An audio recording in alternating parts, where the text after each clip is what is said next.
Yes അതൊരു എന്നെ ബാധിക്കുന്നൊരു ഞാൻ ഉത്തരം പറയേണ്ട ഒരു ചോദ്യമാണ്. മോഡിഫിക്കേഷനെ കുറിച്ച് നമ്മൾ ഈ 100 ദിവസത്തിനകത്ത് ചില കാര്യങ്ങൾ ചെയ്യുന്നുണ്ട്. അതായത് മോഡറേറ്റ് മോഡിഫിക്കേഷൻസ് ആവാം. ശബ്ദവും വെളിച്ചവും പാടില്ല പുറത്തേക്ക്. ആ മോഡിഫിക്കേഷൻ പറ്റില്ല. പിന്നെ തീ പുറപ്പെടുന്ന മാതിരി അതൊന്നും പറ്റില്ല. പക്ഷേ ഈ പറഞ്ഞതുപോലെ ഒരു പെർമിറ്റിംഗ് മോഡിലാണ് ഞങ്ങൾ പൊതുവിൽ പോകുന്നത്. ലിമിറ്റിംഗ് അല്ല.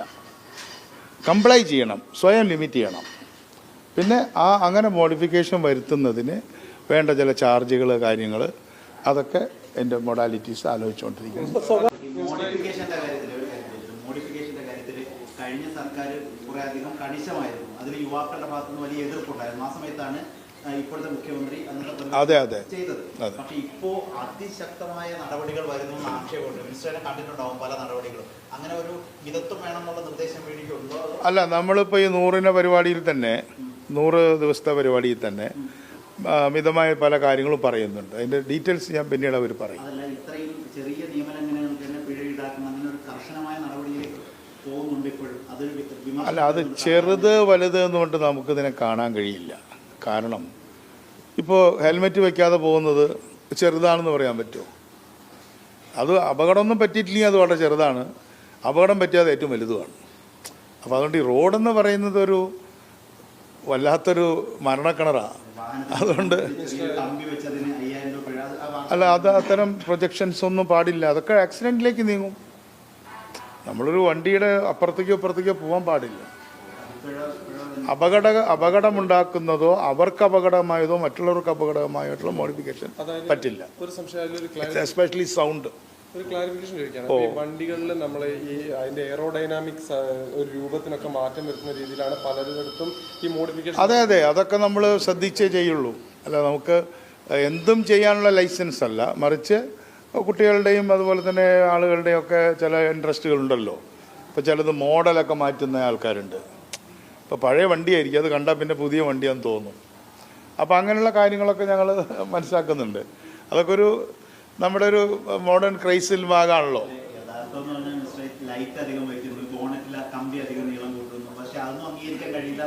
അല്ല, അത് അംഗീകരിച്ചാൽ അവർക്കും ദോഷമല്ലേ? നമ്മളിപ്പോൾ ആരോടൊരു യുദ്ധം ചെയ്യല്ലല്ലോ. ഞാൻ പറഞ്ഞില്ലേ, ഏറ്റവും ചെറിയൊരു കാര്യം ഫെയ്റ്റലാവുന്നൊരു കാര്യമാണ് ഈ റോഡ് എന്ന് പറയുന്നത്. അപ്പോൾ നമ്മളിപ്പോൾ പിന്നെ വേറൊരു കാര്യം കൂടെ ഞാൻ നിങ്ങളോട് ചോദിക്കാതെ പറയാം. റോഡ് സേഫ്റ്റിക്ക് നമ്മൾ ഏറ്റവും വലിയ ഇമ്പോർട്ടൻസ് കൊടുക്കുകയാണ്. റോഡ് സേഫ്റ്റിയുടെ ഒരു സാക്ഷരത ഒരു യജ്ഞമായിട്ട് നമ്മൾ ഈ 100 ദിവസത്തിനകത്ത് കൊണ്ടുവരികയാണ്. അപ്പോൾ അതിലിപ്പോൾ ഉദാഹരണത്തിന് ഞങ്ങളിപ്പോൾ ചെയ്തൊരു കാര്യം ചെയ്യാൻ പോകുന്നത്, ഇപ്പോൾ ഡൽഹിയിലെ കാര്യം നിങ്ങൾക്ക് എന്നെക്കാൾ അറിയുണ്ടാവും. നമ്മുടെ ഈ സീബ്ര ലൈൻ വളരെ വീതി കുറവാണ്. അപ്പോൾ സീബ്ര ലൈനിൻ്റെ 2 സെറ്റത്തും വണ്ടി വന്ന് നിൽക്കും. അതിൻ്റെ നടുക്ക് കൂടെ വേണം നമ്മൾ ഈ നൂൽപ്പാലത്തിൽ കൂടെ പോകുന്ന പോലെ പോകാനായിട്ട്. അപ്പോൾ ആളുകളപ്പോൾ സീബ്ര ലൈൻ അവോയ്ഡ് ചെയ്യും. അപ്പോൾ നമ്മളിപ്പോൾ ഞാൻ വന്നതിന് ശേഷം അവിടെ നടത്തിയ ചർച്ചയുടെ ഭാഗമായിട്ട് പറഞ്ഞത്, സീബ്ര ലൈൻ പ്രധാനപ്പെട്ട ജംഗ്ഷനിൽ വൈഡൻ ചെയ്യുക. ഉദാഹരണത്തിന് ആദ്യം ചെയ്യാൻ പോകുന്നത് സെക്രട്ടേറിയറ്റിൻ്റെ മുമ്പിലാണ്. അപ്പോൾ അവിടെ എപ്പോഴും ആൾ ക്രോസ് ചെയ്യുമല്ലോ. അപ്പോൾ അവിടെ വൈഡൻ ചെയ്യുക. വൈഡൻ ചെയ്യുമ്പോൾ സീബ്ര ലൈനിൻ്റെ തൊട്ടടുത്ത് വന്ന് നിൽക്കുന്ന വാഹനങ്ങളെ നമുക്ക് പേടിയില്ല.